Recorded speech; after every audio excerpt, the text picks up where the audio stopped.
Salut à tous! Aujourd'hui on se retrouve pour une vidéo bilan lecture un petit peu en retard puisque je vais vous présenter mes lectures de novembre mais aussi de décembre, donc cette vidéo risque d'être un petit peu longue, donc mettez-vous à l'aise et on y va. J'ai commencé le mois de novembre en lisant un petit Amélie Nothomb parce que rappelez-vous j'avais détesté le précédent livre d'Amélie Nothomb que j'avais lu, je crois que c'était en mars, avril par là, c'était Attentat que j'avais pas du tout aimé. Rappelez-vous, c'était cette espèce de triangle amoureux, de réécriture de Notre-Dame de Paris avec un bossu, une fille trop belle. Bien sûr, le bossu est amoureux de la fille trop belle, mais elle aime un mec hyper beau mais très arrogant et voilà. Moi ça l'avait pas du tout fait avec moi, Attentat, et j'avais pas envie de rester, de terminer l'année 2018 sur une déception de cette autrice que j'aime beaucoup.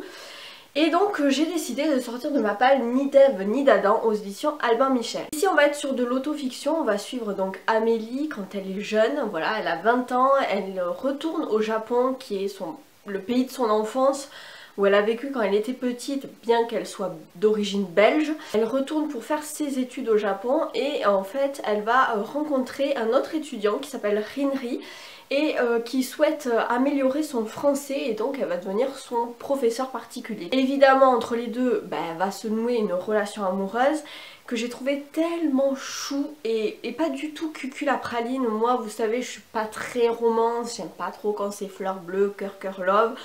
Et là pas du tout, j'ai trouvé leur relation tellement pure, tellement simple. Ils savent bien qu'ils sont de cultures différentes et que probablement qu'ils vont pas finir leur vie ensemble, mais ils vivent juste l'instant présent et c'est tellement beau. C'est un livre qui m'a fait du bien, qui m'a fait voyager, qui m'a complètement dépaysée. C'était vraiment le bon moment pour le lire parce que moi au boulot j'étais dans le rush de préparer les fêtes de Noël, etc. Et du coup avoir cette espèce de petite parenthèse japonaise m'a fait énormément de bien.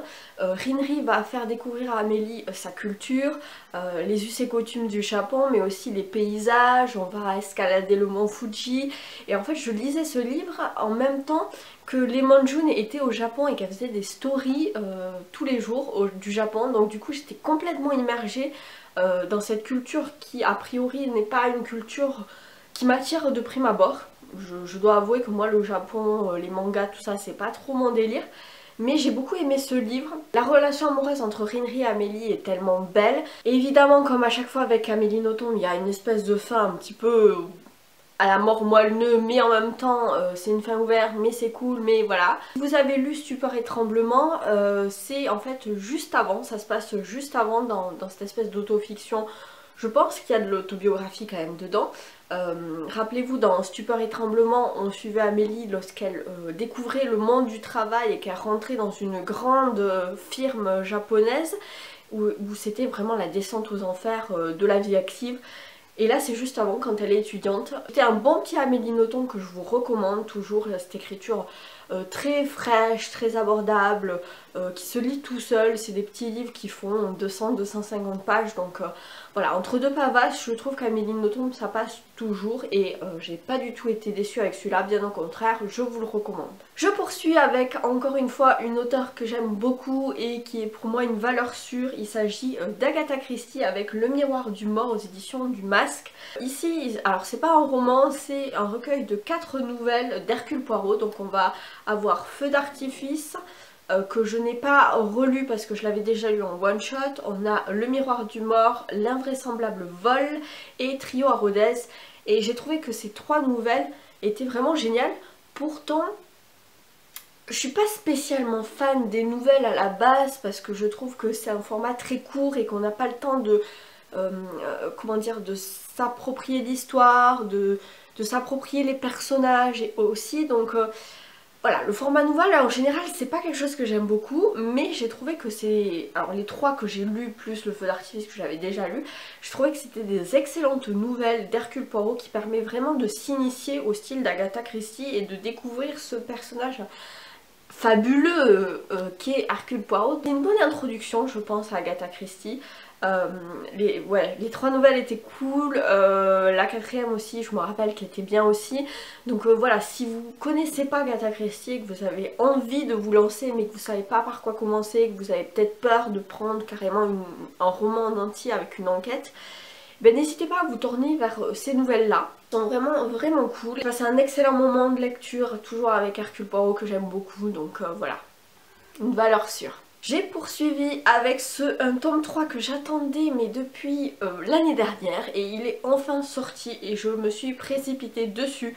Il s'agit de Rebelles du désert, le tome 3, La tempête de Alwyn Hamilton aux éditions Pocket Jeunesse. Alors vous le savez, je suis pas une spécialiste du young adulte, mais cette trilogie je l'aime particulièrement. On est sur du young adulte fantasy dans un univers oriental à la mille et une nuits et ça j'ai trouvé ça tellement original. Alors je vais pas trop vous parler de ce tome 3 si vous n'avez pas lu les autres, je voudrais pas vous spoiler. Le tome 1, rappelez-vous, on va suivre Amani qui est une jeune adolescente qui est orpheline et qui a été recueillie par son oncle et sa tante, qui ne l'aiment pas beaucoup d'ailleurs.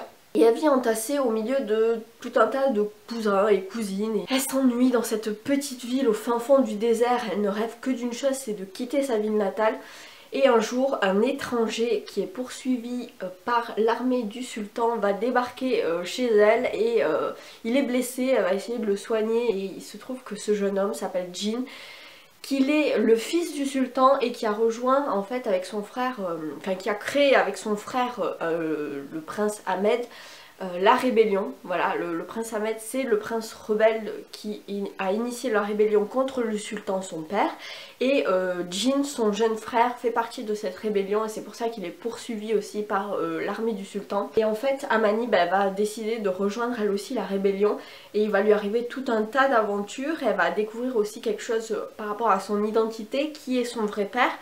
On est sur un univers très plein de magie orientale avec des djinns, avec des chevaux magiques du désert, des créatures des sables et j'ai trouvé ça hyper intéressant. On va bien sûr découvrir que Amani n'est pas tout à fait humaine, qu'elle aussi a des pouvoirs et ça c'est vraiment cool, ça va beaucoup aider dans la rébellion. On est sur quelque chose de très politique avec cette lutte de pouvoir, on est dans de la guerre, on est également sur une mythologie orientale et ça c'était vraiment un univers hyper bien construit avec des personnages très profonds. Même si c'est du young adulte, ça se lit évidemment très bien, la plume est très fluide et abordable, mais j'ai trouvé que l'univers était bien fouillé et bien construit. Le tome 2 était vraiment génial, il n'a pas du tout souffert à mon sens du fameux syndrome du tome 2, vous savez cette espèce de tome passerelle un petit peu en dessous des autres. Pas du tout, le tome 2 était vraiment génial avec un espèce de huis clos au palais du sultan que j'avais beaucoup aimé. Et puis ce tome 3, épique, hein, avec évidemment la bataille finale et voilà, il n'y avait rien à redire, j'ai trouvé ça génial, impeccable quoi, impeccable. Je vous recommande cette trilogie si vous ne l'avez toujours pas lue. N'hésitez pas à vous attarder dessus parce que ça vaut vraiment le détour. Désolée si je parle un petit peu du nez mais bon vous savez Winter is plus coming, il est là et c'est mort quoi. Je poursuis avec la disparition de Stéphanie Meyer de Joël Dicker aux éditions de Fallois qui est quand même une belle bricasse. Donc ce livre est sorti cette année au mois de février et voilà, j'avais tellement adoré La vérité sur l'affaire Eric Hébert que j'ai lu, je crois, pareil, février-mars par là. Ça avait été un immense coup de cœur pour moi, le livre. Hein, le livre, parlons bien du livre, je ne parle pas de la série qui est à chier, hein, disons-le. J'ai pas du tout aimé la série, je l'ai regardée parce que j'étais quand même intriguée, mais bon, on en reparlera dans une autre vidéo.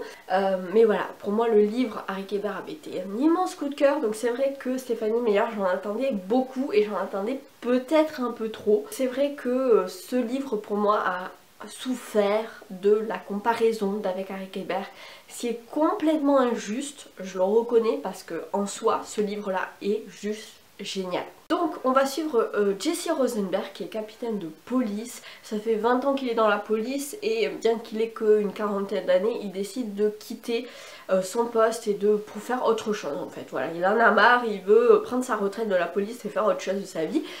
Sauf que au pot de départ, à lui qui est quand même un super flic qui a résolu toutes ses enquêtes depuis qu'il est dans la police, il y a une journaliste, une jeune journaliste, Stéphanie Meyer, qui va débarquer à son pot de départ et qui va lui dire Eh mon coco, tu te rappelles de ta première enquête en 1994 à Orphéa, ce quadruple meurtre là de la famille du maire? Vous pensiez avoir trouvé le coupable et en fait non, ce n'est pas lui, vous êtes complètement gouré. J'ai la preuve, ou plus particulièrement, je vais avoir la preuve, j'ai un rendez-vous pour avoir cette preuve. Et sur ce, elle disparaît complètement en laissant Jessie un peu pantois. Sauf que 3 jours plus tard, Stephanie Meyer n'est toujours pas réapparue. Ses parents s'inquiètent, ils pensent qu'il lui est arrivé quelque chose. Mais bien sûr tout le monde se dit bah non, bah c'est bon, elle est journaliste, elle est sûrement sur une enquête et puis elle est majeure, donc voilà. Sauf que Jessie a eu vent de cette disparition et se dit non non, je pense qu'elle a dû découvrir quelque chose de compromettant. Du coup il va débarquer à Orphea et il va réouvrir l'enquête avec cette espèce d'enquête en abîme, puisqu'on a d'un côté l'affaire de 1994 du quadruple meurtre du maire, enfin le maire, sa femme, son fils et une joggeuse qui passait par là. Et puis la disparition de Stephanie Meyer aujourd'hui, de double temporalité qui est chère à Joël Dicker, qu'on a retrouvé également dans Rick Hebert. Je pense que voilà, Joël Dicker a des ficelles qui marchent et du coup il les réutilise. On a aussi la ville d'Orphea qui est un personnage très important dans ce livre, notamment parce que cette petite ville des États-Unis qui est plutôt morte la plupart du temps, sauf durant l'été, puisqu'il y a un immense festival de théâtre qui est vraiment l'événement de l'année, l'événement culturel de l'année. Tout le monde l'attend, même les commerçants, puisque ça ramène quand même du touriste. Évidemment, il va se passer quelque chose autour de ce festival de théâtre. Donc encore une fois, l'aspect très littéraire est présent chez Joël Dicker. Dans Rick Hebert, c'était l'écrivain. Et ici, c'est un festival de théâtre. Donc voilà, moi j'ai adoré, j'avoue que j'ai pas vu venir la fin, enfin le coupable, je ne m'y attendais pas du tout. Il y a toujours un espèce de renversement final qui est super cool. La galerie des personnages est hyper intéressante. La ville, le festival, tout ça est très bien construit et très bien fouillé. Et voilà, c'est un super livre que je vous recommande. Même si pour moi, voilà, il n'a pas détrôné Rick Hebert, qui reste pour moi ma première lecture de cet auteur, ma première découverte et mon premier coup de cœur de cet auteur que, voilà, que je continuerai à suivre parce que voilà.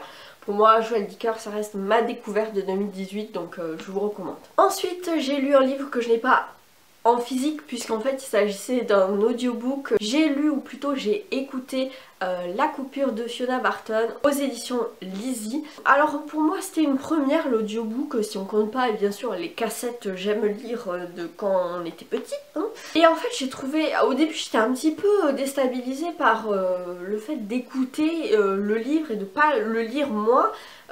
J'avais l'impression de pas m'approprier en fait les personnages, l'intrigue, tout ça. Et du coup au début c'était pas palpable en fait, je sais pas comment expliquer, c'était un peu pas palpable. Mais finalement au fur et à mesure je me suis laissée embarquer par l'histoire, je me suis prise au jeu et j'ai trouvé ça très apaisant. Voilà, je trouvais que c'était déstressant et puis ça me permettait aussi de faire autre chose à côté, c'est-à-dire les corvées ménagères, plier le linge, faire la vaisselle, tout ça. À chaque fois que je fais ces corvées j'ai l'impression que c'est du temps de perdu pour la lecture, je sais pas si ça vous fait ça aussi. Me dire ah putain je pourrais lire au lieu de faire ça, bon. Et là en fait ça permettait de combiner les deux et du coup j'avais moins l'impression de perdre mon temps à faire des tâches ménagères à la con. Du coup c'était plutôt cool. Pour ce qui est de l'histoire, on va suivre 3 femmes. On a Kate qui est une journaliste qui va apprendre un fait divers. Donc on va retrouver un nourrisson, enfin le cadavre, les ossements d'un nourrisson sur un chantier. Et du coup elle va se dire ah ça pourrait faire un super papier pour mon journal. Donc du coup elle va mener l'enquête voilà, par elle-même. Ensuite on va suivre Emma qui est une jeune femme un peu perturbée.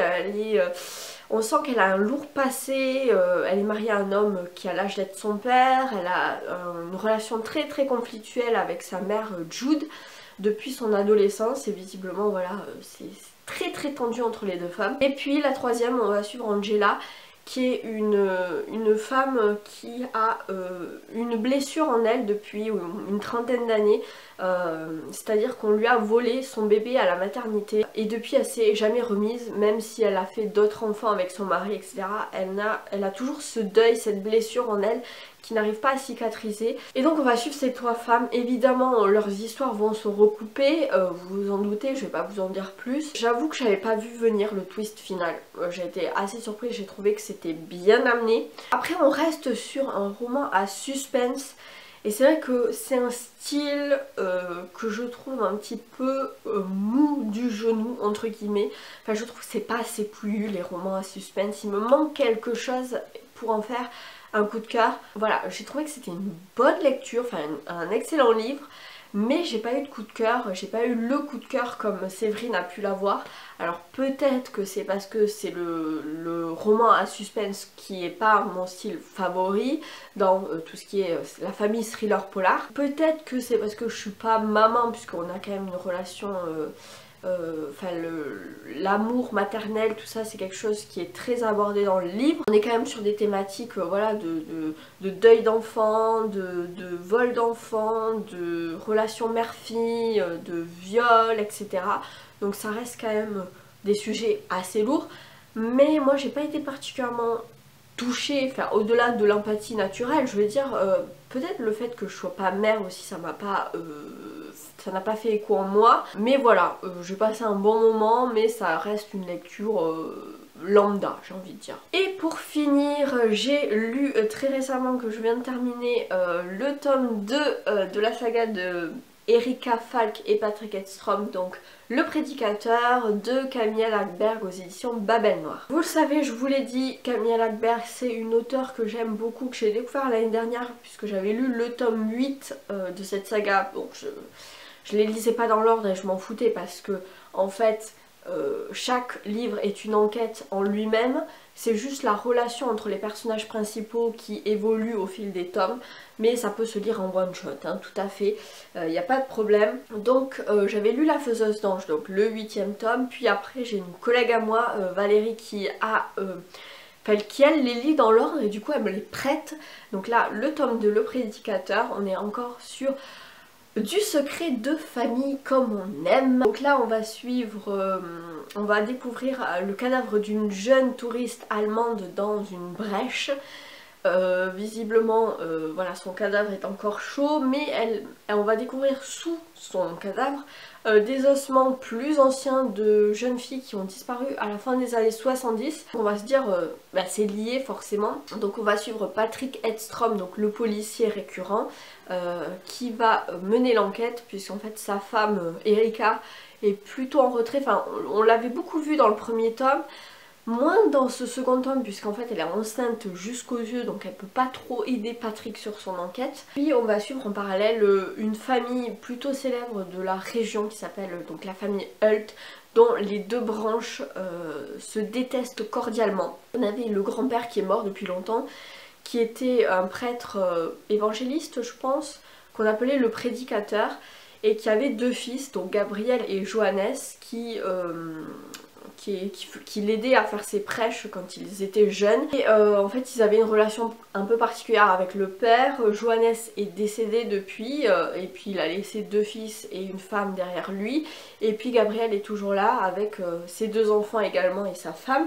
Et ces deux branches en fait se détestent cordialement. Évidemment tout ça cache un lourd secret de famille qu'on va découvrir dans ce tome. J'ai adoré, comme à chaque fois, Camilla Läckberg, ça se lit tout seul, c'est une plume très abordable, malgré le fait que ce soit des grosses pavasses de 500 pages, ça se lit vraiment tout seul. Et pour moi une valeur sûre en hiver, même si ce tome-ci se passe en été, mais pour moi comme ça se passe en Suède, c'est forcément voilà, du polar nordique, voilà. Moi c'est une valeur sûre, c'est vraiment une lecture doudou. J'ai lu ce livre évidemment dans le cadre du Cold Winter Challenge, et en plus il m'a rapporté des points bonus puisqu'on est sur une auteure scandinave et qu'en plus c'est des secrets de famille, donc 2 points en plus. Et puis je suis en train de lire, enfin j'ai enchaîné avec Cyanure qui est le hors-série de cette saga qui se passe pendant les fêtes de Noël, donc là j'en suis à peu près à la moitié et j'aime beaucoup, voilà, je trouve qu'il y a vraiment une consonance Agatha Christie dans celui-ci particulièrement. Et bon je vous en reparlerai évidemment, mais je suis bien lancée dans mon Cold Winter Challenge, donc c'est plutôt cool. J'espère que vous faites également de très bonnes lectures, que vous passez de bonnes fêtes de fin d'année. Et puis voilà, je vous dis à bientôt pour une prochaine vidéo. Ciao!